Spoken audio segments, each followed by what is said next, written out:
Bom dia, a graça e a paz do Senhor Jesus. Veremos hoje o capítulo de número 3 do livro de Jeremias, os pecados e julgamentos de Judá, piores que os de sua irmã. Estamos estudando os livros de Jeremias e Lamentações, que têm 57 capítulos. O propósito desses livros era lembrar aos exilados na Babilônia os motivos de suas provações e garantir-lhes que, ao se arrependerem, voltariam à terra prometida com grandes bênçãos. Provavelmente deve ter sido escrita entre 580 e 539 a.C., e ele contém algumas verdades que são fundamentais. O exílio na Babilônia foi merecido, pois o povo de Judá e Jerusalém persistiu no pecado. O templo em Jerusalém não protegeria os habitantes de Judá do julgamento de Deus contra eles por sua hipocrisia.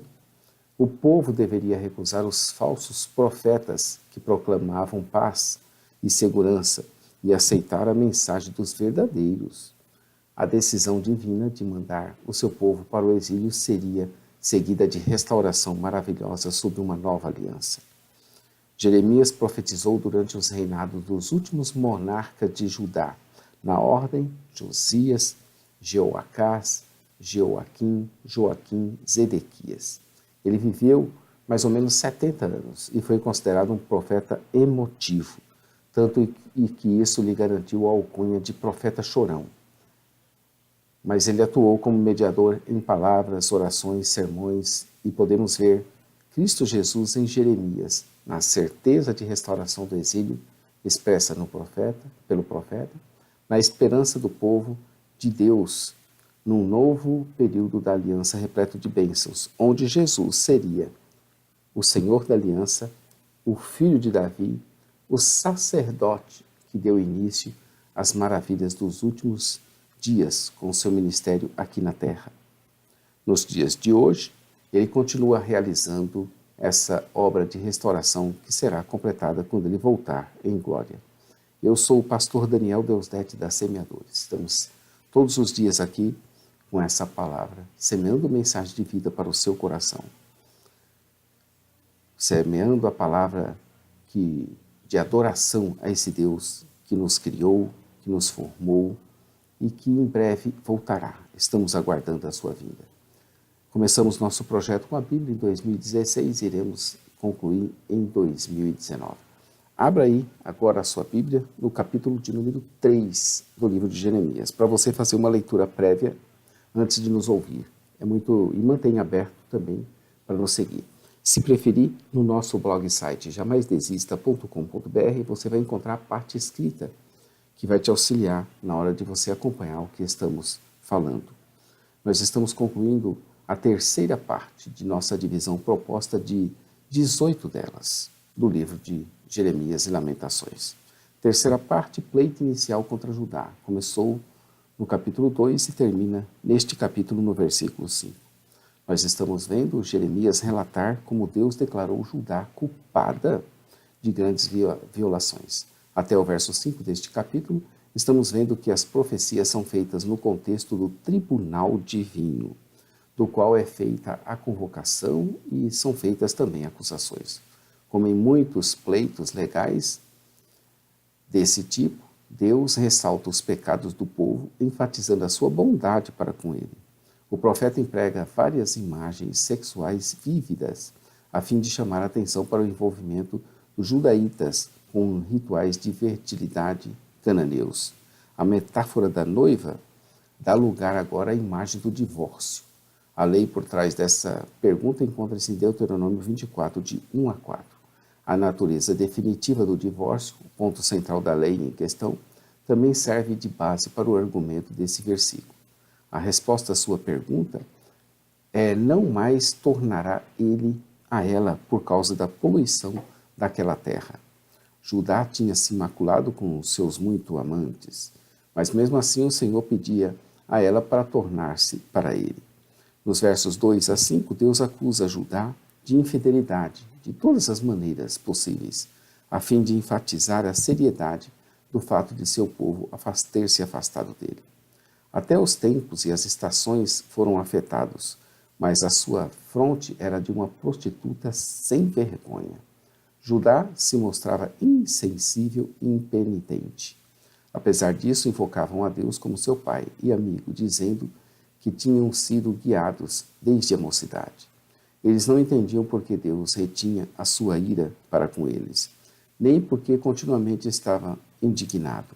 No entanto, embora sua oração pudesse ser correta, seus feitos eram abomináveis. Deus assim zomba da hipocrisia dos judaítas, que lhe suplicam para suspender seu julgamento e, ao mesmo tempo, se entregam a todo tipo de perversidade imaginável. Fim da parte 3, e vamos começar então a parte 4, que começa aqui nesse capítulo 3, vai o capítulo 4, 5 e vai terminar no capítulo 6. 3, 4, 5 e 6, são 4 capítulos. Nós já vimos os pecados repetidos de Judá, do 2 até o 3, verso 5, que levaram ao julgamento divino, e agora, em consequência, os pecados que levariam à invasão estrangeira. O profeta apresenta 2 séries de acusações, seguidas de proclamações de derrotas e exílio, feitas no tempo de Josias. Judá havia pecado mais gravemente do que o reino do norte, Israel, e seria invadido. Jerusalém, uma cidade inteiramente corrompida, sofreria derrota e exílio. Os pecados de Judá são expostos e o profeta anuncia que Deus enviaria os seus habitantes para o exílio. Em função disso, nossa divisão dessa 4ª parte, conforme estamos vendo pela Bíblia de Estudo de Genebra, a qual nós sugerimos que você adquira, nós temos à venda em nossas lojas virtuais, nós vamos dividir elas. Judá é pior que Israel. Veremos agora. O julgamento por meio da invasão. A cidade pecaminosa de Jerusalém. O julgamento por meio da destruição de Jerusalém. Os pecados de Judá. O julgamento por meio do exílio. Então vejamos, Judá é pior que Israel. Começa aqui no capítulo 3, verso 6, e vai até o capítulo 4, verso 4. Então veremos nessa seção que Judá é pior do que Israel. Jeremias compara os habitantes de Judá com os de Israel. Apesar de Israel ter ido para o exílio mais cedo, Deus estava ainda mais descontente com Judá. O profeta chama a atenção para a destruição do reino do norte, que tinha acontecido em 722 a.C., por causa da sua pecaminosidade. Israel tinha se prostituído debaixo de toda árvore frondosa, mas a esperança era que se voltaria ao Senhor. No entanto, não se voltou, e isso viu Judá, que ela não se voltou. Dos versos 8 até o 11, Jeremias explica por que se concentra no reino do norte. Judá não aprendeu com o exílio de Israel, e na verdade se tornou mais ainda corrompida do que Israel. Era de se esperar que aprendesse e se arrependesse, mas aconteceu o contrário. Por causa desse adultério, Israel foi despedida. Recebeu, assim, a sua carta de divórcio. Foi mandada embora para o exílio na Síria em 722 a.C. Sua irmã Judá não temeu, mas foi e se prostituiu também com os ídolos. Adulterou com a pedra e com o pau. Verso 9. Ela até tentou, mas não se arrependeu de todo, e o seu coração mais fingidamente. Verso 10. Foi aí que o Senhor disse que a pérfida Israel tinha se mostrado mais justa do que a aleivosa de sua irmã. Verso 11. Jeremias foi orientado a pregoar suas palavras para a banda do norte, para aqueles que já estavam exilados na Síria. Ele dizia: volta, ó pérfida Israel. O profeta usa palavras cheias de ironia ao anunciar o favor de Deus para com as tribos do norte, enquanto declara o julgamento iminente de Judá. Ele se justifica ao pedir que ela se volte, dizendo-se ser compassivo. Uma alusão aí ao amor pactual de Deus. E que não manterá para sempre a sua ira, respondendo assim a sua pergunta. Capítulo 3, verso 5. Era, no entanto, necessário o reconhecimento do seu pecado. Verso 13. A sua prostituição, o endurecimento do seu coração, a voz do Senhor. O apelo para os filhos pérfidos é para voltar, porque o Senhor é como esposo, como marido. O termo hebraico Baal que normalmente significa Senhor, se refere com frequência a marido, em contraste com as associações que surgem à mente, a menção do nome idêntico do falso Deus Baal. Era para se voltar porque ele os tomaria de uma cidade, de uma família e os levaria a Sião. O livro de Crônicas deixa claro que havia representantes das tribos de Israel, entre aqueles que voltaram a Jerusalém em 539 a.C. Deus oferece eleger e preservar um remanescente das diferentes tribos, clãs e cidades das comunidades exiladas. No verso 15 ele fala que daria a elas, apesar de tudo, pastores segundo o seu coração, que os apacentaria com ciência e também com inteligência. Jeremias tinha em mente as bênçãos a serem oferecidas nos dias da restauração depois do exílio, que se cumprem de modo definitivo na era messiânica no Novo Testamento. A promessa feita a Abraão em cumprimento da bênção a Adão se cumpriria quando o povo fosse restaurado. Os símbolos dos tempos anteriores à restauração seriam substituídos pelas realidades que simbolizavam. Naqueles dias ou naqueles tempos, versos 17 e 18, compare com as promessas em 31 a 33. Então, naqueles dias ou naqueles tempos, chamarão a Jerusalém o trono do Senhor.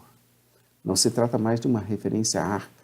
Antes, a própria cidade de Jerusalém se torna a imagem do domínio do Senhor sobre a terra e o centro da sua presença autoritativa.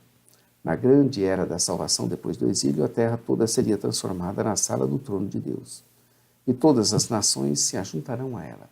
Jerusalém, em nome do Senhor, e não mais andarão obstinadamente segundo o propósito maligno do seu coração.